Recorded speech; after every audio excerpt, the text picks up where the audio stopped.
படம் எப்படி இருக்கு அப்படியே சொல்லுங்க. நல்லா இருக்கு. என்ன வாழைன்னு சொல்லியிருக்காங்க, ஏதாவது உங்களுக்கு இதா கனெக்டிவிட்டி ஆகுது? நல்லா இருக்கு சார். வேற என்ன படத்துல உங்களுக்கு பிடிச்சது? கதை நல்லா இருக்கு. பார்க்க அதோட பழைய இது கொண்டு வந்திருக்காங்க கதையில. 1992 நடந்த விஷயத்த. சரி, அந்த படத்துல 2 சின்ன பசங்க நடிச்சா, அந்த 2 பசங்க எப்படி நடிச்சிருக்காங்க? பரவாயில்ல, நடிச்சிருக்காங்க. கான்செப்ட் எல்லாமே நல்லா நடிச்சிருக்காங்க. பாவக்காக அந்த வாழை மரத்தை கொண்டு வந்து வாழையில காருங்க அதை கொண்டு வந்து கடைசியில வாழ்க்கையா வச்சுக்கிறாங்க.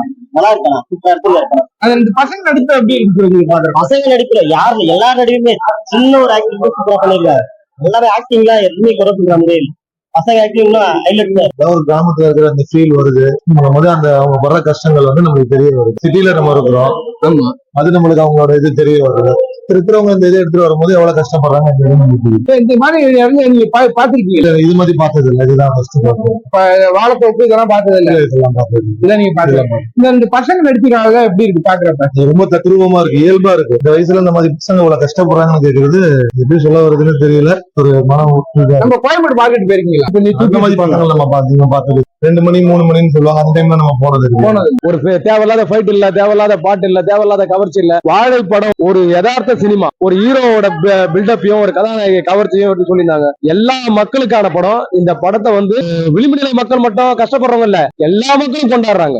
குடும்பமா வந்து பாக்குறாங்க. சின்ன பசங்க ஆக்டிவ் தேசிய விருது கிடைக்கும். அந்த ஹீரோ நடிச்ச பையனுக்கு கண்டிப்பா தேசிய விருது கிடைக்கும். ஒரு நம்ம வீட்டு பையன் எப்படி இருப்பானோ அந்த மாதிரி ஒரு நடிப்பு கொடுத்துருக்கு. அது லவ் லாட்டர் எல்லாம் படத்துல எதுவுமே கிடையாது.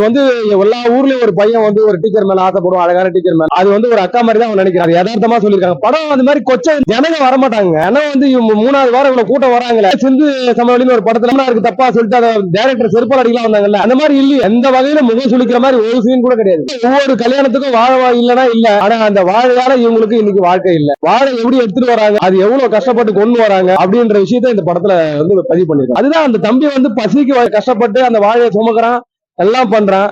ஆனா அந்த பசிக்கு அந்த ஏரியா இருக்கிற ஒரு ஆதிக்க மனப்பான்மை உள்ள எவனோ வெளியூர்ல அந்த புளியங்குளம்னா அவங்க ஒடுக்கப்பட்ட மக்கள் இருக்க இடம். அங்கேயிருந்து நம்ம தோட்டத்துல வாழையை எடுத்து சாப்பிட வந்துட்டானு சொல்லிட்டு அடிக்கிறது. கடைசி எண்டிங் ஃபைனல் மனசு பாரமா இருந்துச்சு. அத்தனை பேர் செத்து போய் கிடக்குறாங்க. அது ஒரு பிரச்சனை இருந்தாலும் அந்த பையனால அவ்வளவு சாவ மீறி அந்த பசி கொடுமை தாங்காம சாப்பிட பாக்குறான்.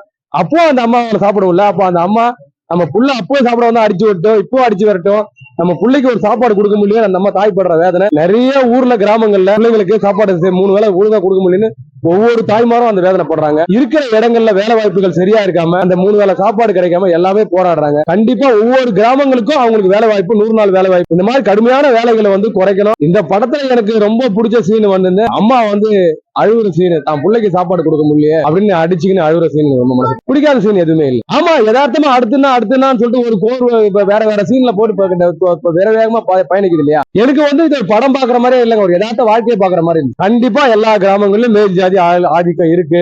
அந்த மக்களா மாறணும்.